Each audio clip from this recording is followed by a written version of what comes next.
COP27 has officially started, and once again, we are hearing all sorts of nonsense from the nutters at that conference, from, of course, the left-wing hippie activists to the woke corporations. This is about climate reparations.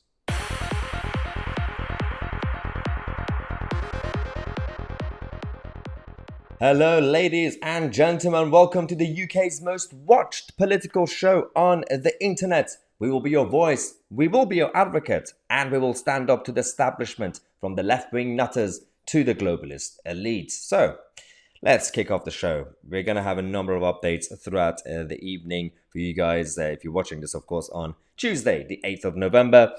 First things first, over the last few days, we've had a lot of discussions about this climate reparations concept, which is essentially saying the rich countries, where we are collectivizing everything, everything's becoming globalized, so we live in the same world, despite the fact that there are all the other cultures and countries who have no respect for our cultures. We have to be friendly to them, and we have to help them, even though they don't help us.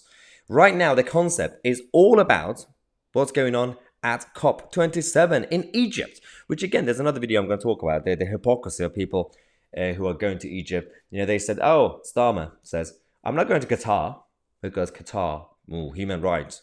I'm going to Egypt despite the lack of human rights. That aside, this is about the concept of, richer countries should right now, in the middle of a cost of living crisis, take more of the money of the taxpayers in their own countries and give them to countries like Pakistan, who are going to waste it on their space programs and their nuclear programs and everything else, and India as well. And basically say, it's our fault that they're not green. I don't think it's our fault that developing or underdeveloped dictatorships can't manage their own country. It's not our responsibility anymore. If they're not going green, like China, they refuse to go net zero now. They've abandoned that.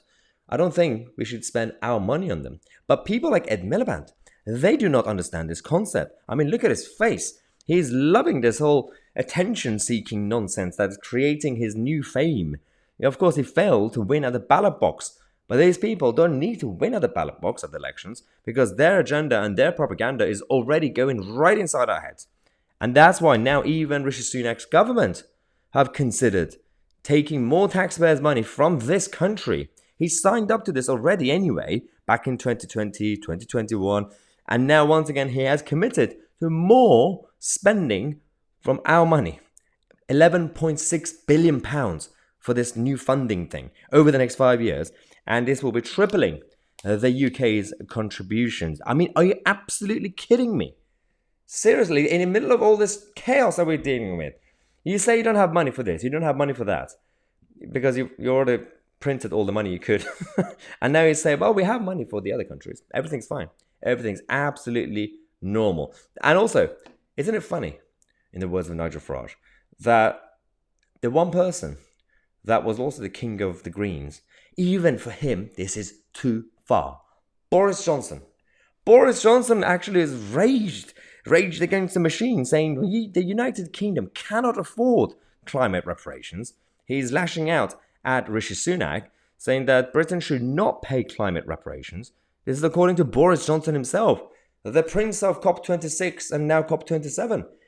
If even the Green Boris is saying that, imagine how bad Rishi Sunak is right now. Imagine how bad Emmanuel Macron is right now. Imagine how bad Ed Miliband's bacon sandwich face is right now.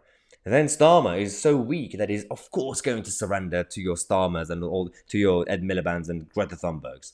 This is what we're dealing with, ladies and gentlemen. This is why we have to continue to fight back. We have to talk about these things. We have to raise awareness. We have to spread these videos to make sure people out there who are not really watching the news anymore, TV is dead, BBC, Sky and all that, they have to find this information somewhere. We have to do it together. It's not just me. When I say we are the media, I'm talking about all of us.